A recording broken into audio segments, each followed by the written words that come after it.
Tere ja ilusat sügishommikut teile kõigile. Ma ei sukeldu kõigepealt sellesse uuringusse, vaid jätkan sealt korraks, kus Meelis pooleli jäi, vaid ütlen seda, et see maja, kus me täna oleme, see stuudio Mektoris, selle maja katusel on ka üks elurikkust toetav kogukond, nimelt mesitarud. Nii et seesama maja siin ka toetab elurikkust keset linna. Aga olgu nii, läheme reklaamitud esitluse juurde ja räägime tõepoolest Eesti elanike keskkonnateadlikkuse uuringust, mis just äsja valmis sai. Ja nii nagu minister ütles, et see on justkui peeglisse vaatamise koht. Peeglisse vaatamise koht ministeeriumile, kuidas on asjad hästi läinud, kus on väljakutseid, aga see on ka peeglisse vaatamise koht meile kõigile, kes me siin konverentsil siit osa saame ja kõigile Eesti elanikele õppimise koht ja ilmselt siis uute väljakutsete võtmise koht. Selle aastase keskkonnateadlikkuse uuringu viis läbi Turu-uuringute aktsiaselts ja Tallinna Ülikool. Turu-uuringute aktsiaseltsis Vaike Vaino panustas ja Tallinna Ülikoolist Grete Arro ja Mihkel Kangur. Täna ma siin loomulikult ei ava seda üle 100-leheküljelist raportit, siis 20 minuti sisse see tõepoolest ei mahu. Mõned väljavõtted, mõned nüansid sealt, sellepärast et teemade ring oli väga lai ja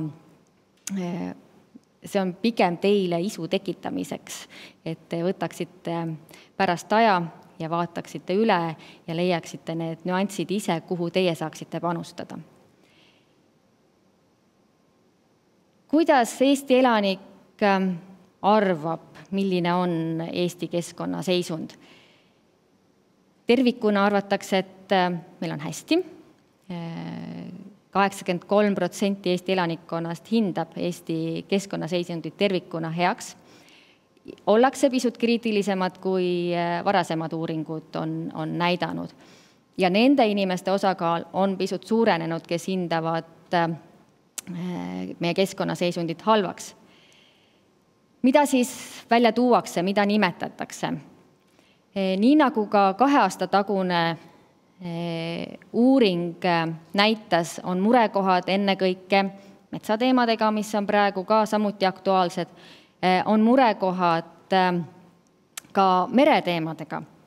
Merekeskkonna seisundiga ei ole Eesti elanikud rahul ja see trend, nii metsa kui merega, see trend on jätkuv ja kui me vaatame tagasi 2 aasta tagust uuringut, siis uuring viidi läbi augustikuus, ka seekordne uuring viidi läbi augustikuus, mil oli sinivetikate puhang, siis sel aastal see nii suur ei olnud, kui möödunud kordse uuringu ajal.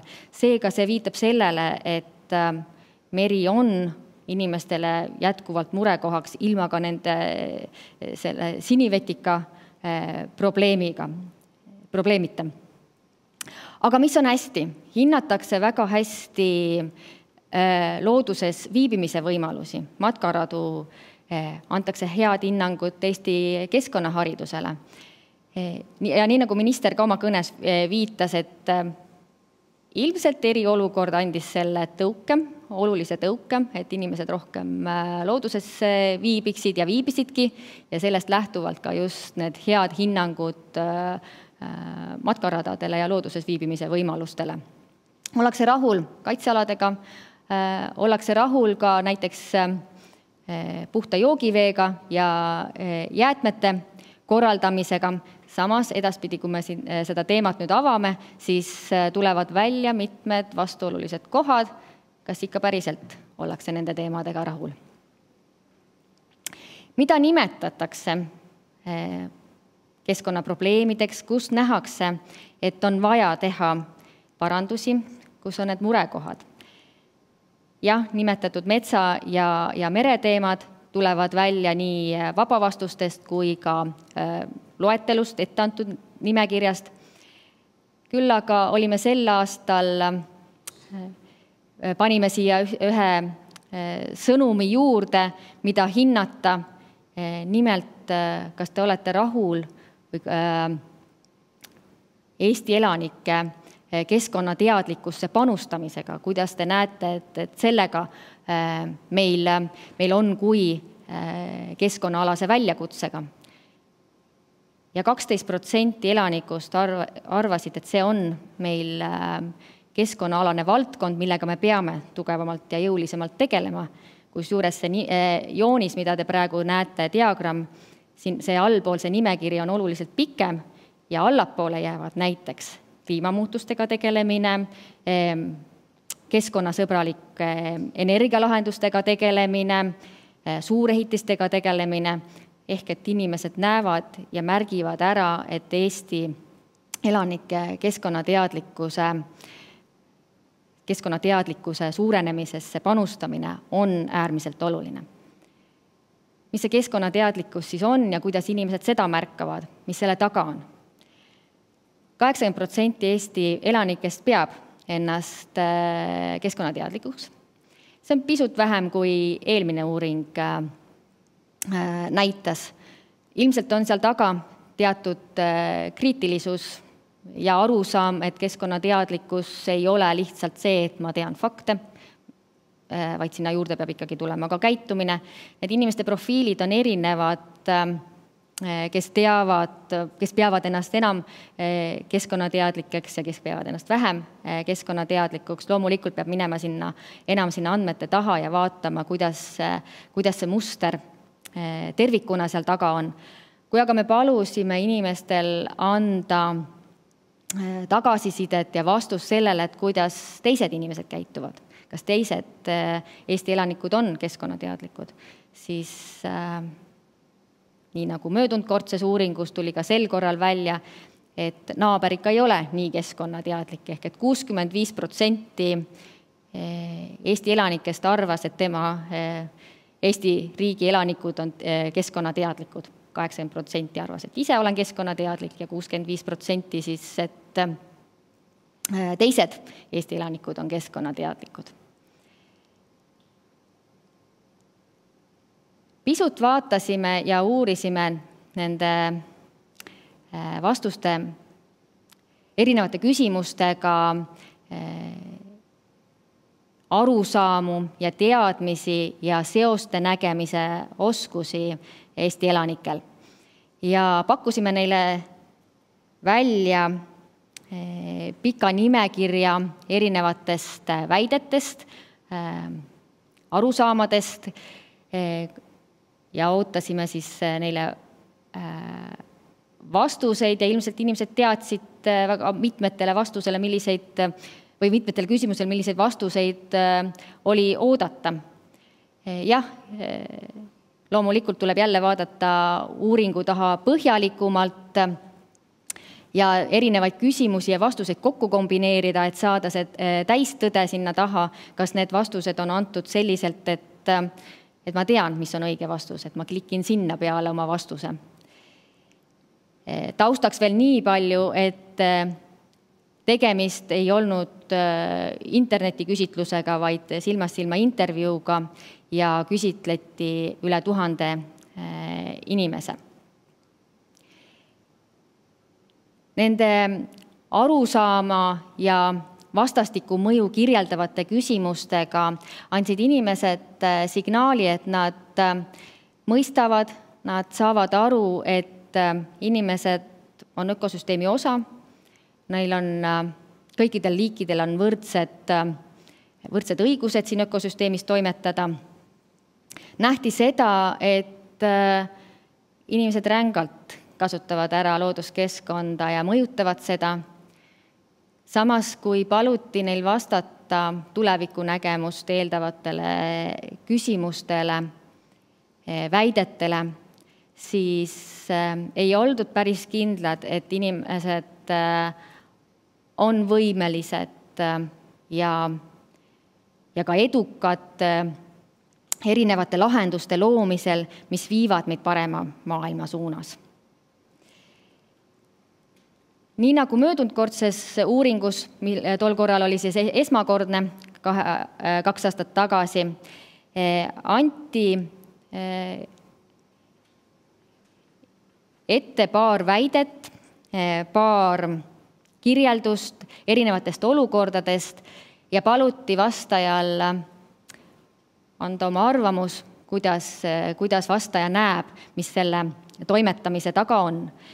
Toon siin välja kurikuulsa, võib-olla juba, sest möödunud korral ka seesama küsimus, see oli tähelepanu keskpunktis tihtilugu. Vastajale kirjeldati 2 erinevat aeda. Üks aed on kenasti hooldatud, niidetud, muruga, teine näeb välja pisut metsikum. Ja paluti vastajal kirjeldada ja argumenteerida, mis on siis ühe või teise aia plussid, miinused, kumb aednik või aiaomanik toimetab õigesti ja mida nendes aedades nähakse. Väga suur osa, üle poole vastajatest leidis, et see, kes muru niidab, kelle aed on ilus ja puhas ja korras, see käitub õigesti. Esiteks see näitab tema usinust, see näitab seda, et nii lihtsalt tehakse. Need olid vabavastuselised vastused, mida vastajad andsid sellele küsimusele. Seal ei olnud ette antud valikuid.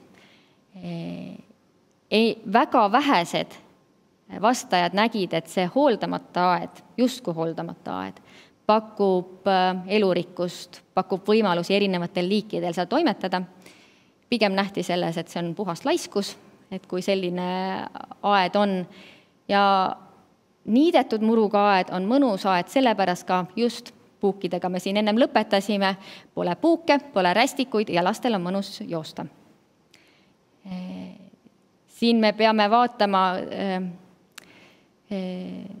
tõesti selle otsa, et kuidas me neid seoseid siis elanikele kirjeldame, kuidas me näitame, et see on ka kommunikatsioonis, et kuidas ikkagi on nii, et niitmata aed, mis ei tähenda seda, et see peab olema üleni niitmata aed, vaid et aianurgad näiteks on niitmata, et see pakub tõepoolest elurikkust, millega siin Meelis Pärtel just lõpetas.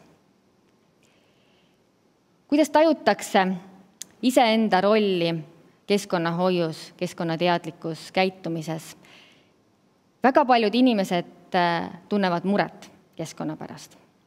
Väga paljud inimesed, väga suur osa enamus inimestest näeb, et nemad on kas otseselt või kaudselt mõjutanud seda olukorda, mis meil maailmas on.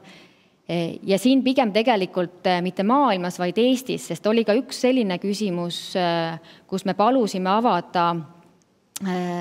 avada vastaja arusaama selles, kas siinne käitumine mõjutab maailma globaalselt. Kas ta annab siinse käitumisega kuidagi mingisuguse mõjuulatuse maailmale tervikuna ja see oli väga väike osakaal inimesi, kes nägid, et see seos on olemas. Ja siit samamoodi tuleb välja, et jah, nähakse küll, ja tajutakse seda, et me oleme elanikena mõjutanud keskkonnaprobleeme või tekitanud keskkonnaprobleeme, kuid sisemine motivatsioon, et midagi ise ära teha, et ise panustada, see on paraku väike. Mis on siis need takistused, miks nii ei tehta? Neid on, jah, nimetati neid mitmeid ja palju. Harjumuste jõud, kogu aeg olen nii teinud. Pöörati see vastutus kellegi teise kaela. See ei alga minust. Peab toimuma muutus näiteks seadusandluses või suurettevõtted peavad tegema mingisuguse muutuse. Aga üks oluline punkt siin on see viimane rida, et teadmiste ja oskuste puudus, mida vastajad ka siis tõesti tunnistasid, et pole piisavalt teadmisi. Ja nende teadmiste avamise koht on siin täna ja on aastaringselt just kõigil meil, kes me selle keskkonnateadlikkusse keskkonnateadlikkuse suurendamisesse järjepanu panustame. Ja see teadmiste puudus peegeldub ka nüüd järgmistel diagrammidel ka väga kenasti.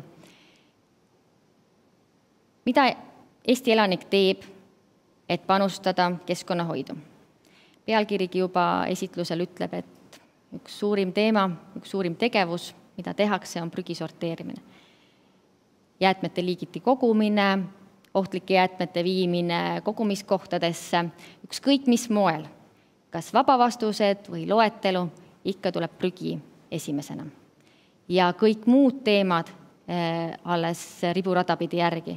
Kui me jõuame lõppu, siis ühe teemablokina oli ka kliimateemad, mille teadlikkust me soovisime teada, siis ka siin arusaamad sellest, et kliimahoid on kuidagi toetatud just nende tegevuste tõttu, mis siin on ka loetletud, et seal ei nähta ühisosa, seal ei nähta seoseid.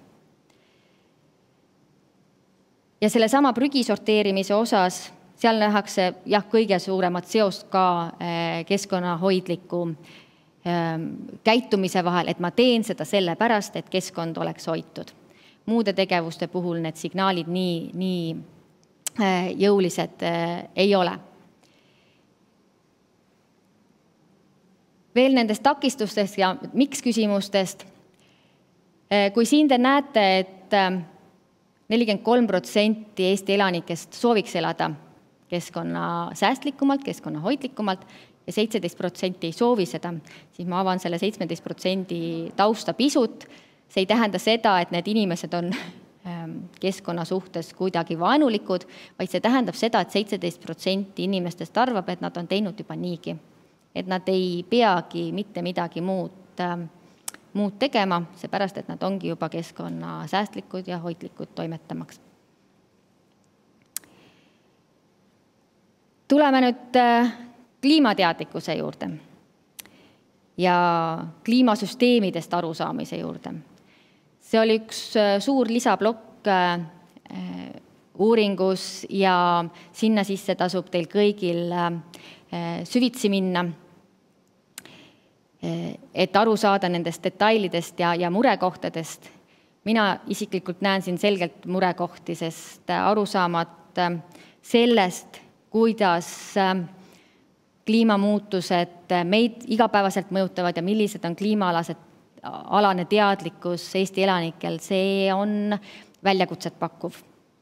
Et selle parandamisesse, kliimateadlikkuse suurendamisesse meil on selle jaoks vaja teha väga suured sammud. On näha et elanikud arvavad, et kliimamuutuste tagajärjed on maailmas suur probleem, Eestis mitte nii väga. Selle peale ütles uuringu autor Mihkel Kangur, et küll on hea, et Eesti maailmas ei asu. Jah, maailmas me näeme seda probleemi, aga Eestis mitte.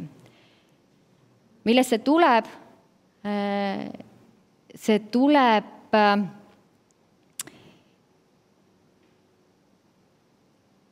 ilmselt sellest, mis peegeldub sellel diagrammil.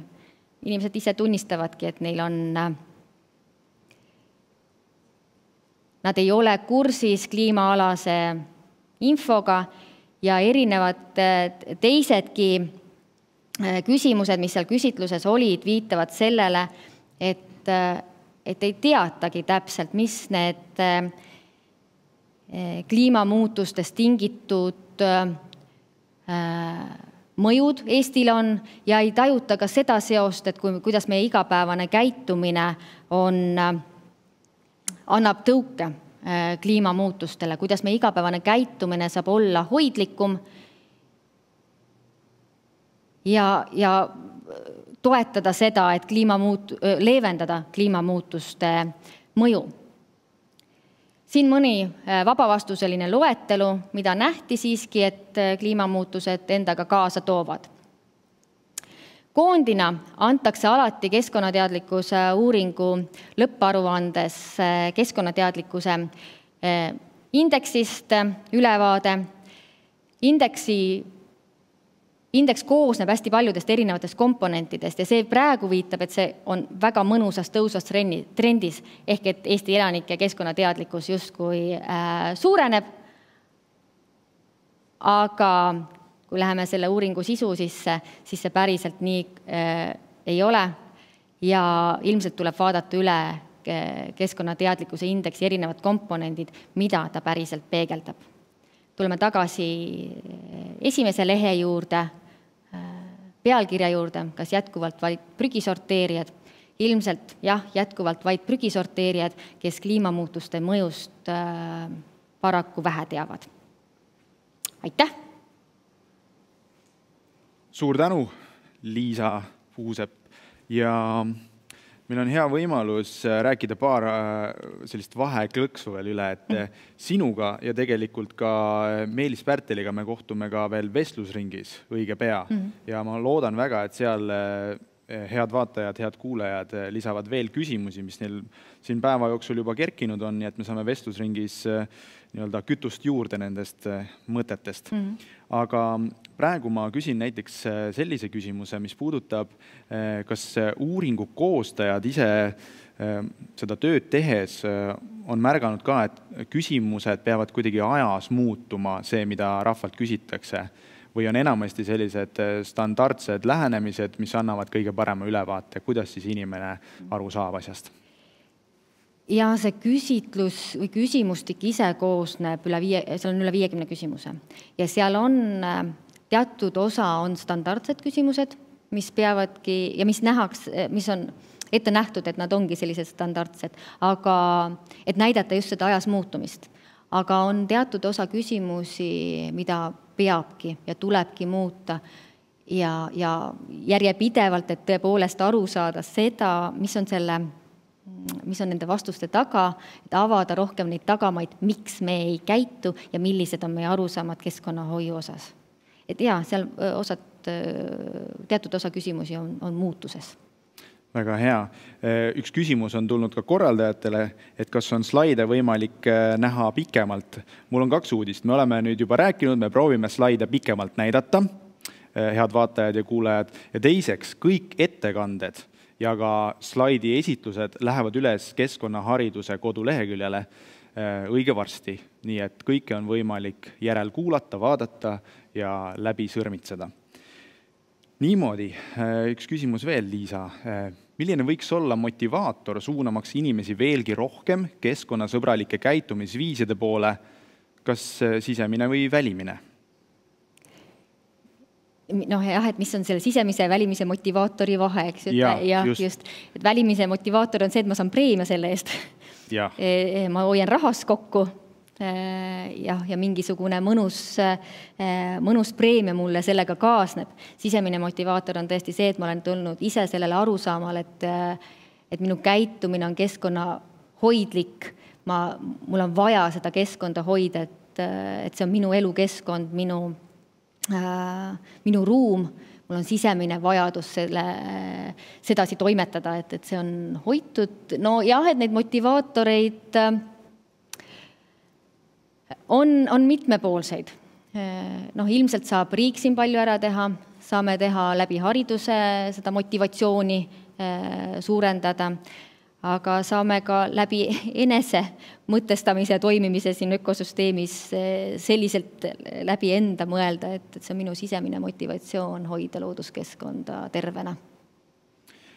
Kas ja milline, ma ei tea, kas te olete seda uurinud, võiks olla korrelatsioon linnastumise ja keskkonnateadlikkuse vahel? Ehk siis, ma eeldan sellest küsimusest, et soovitakse teada, et kas linnaelu ja linnas elamine tõstab keskkonnateadlikkust või just on pigem selline vähendaja? Ja kui me vaatame nende andmete sisse põhjalikumalt, siis mitmestki aspektist tulevad linnainimeste või näiteks Tallinn suurema linnana siin peegeldub ka selgelt, et oma keskkonnateadliku lähenemise osas seal on nüansse, on kohti, kus linnade elanikud näevad keskkonnateadlikku aspekti ühtemoodi ja maal elavad inimesed teistmoodi, aga seal tuleb selge vahe, et mida nähakse, et maal elavad inimesed näevad rohkem näiteks, lihtsalt tuleb pähe praegu metsaprobleeme, linna inimene seda nii palju näiteks ei peegelda, eks ju, ja näha ka oma käitumise seos sellega, et linna inimene ei näe seda seost nii selgelt, et ta kuidagi toetab maal olevaid ökosüsteeme.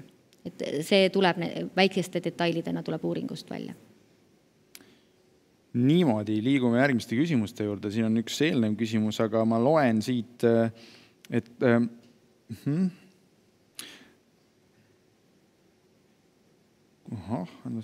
selge. Uuritakse veel seda, et millised on plaanid Eesti elanike kliimateadlikkuse tõstmiseks. Millisel järjel me praegu oleme ja kas on selles osas mingid kindlad plaanid?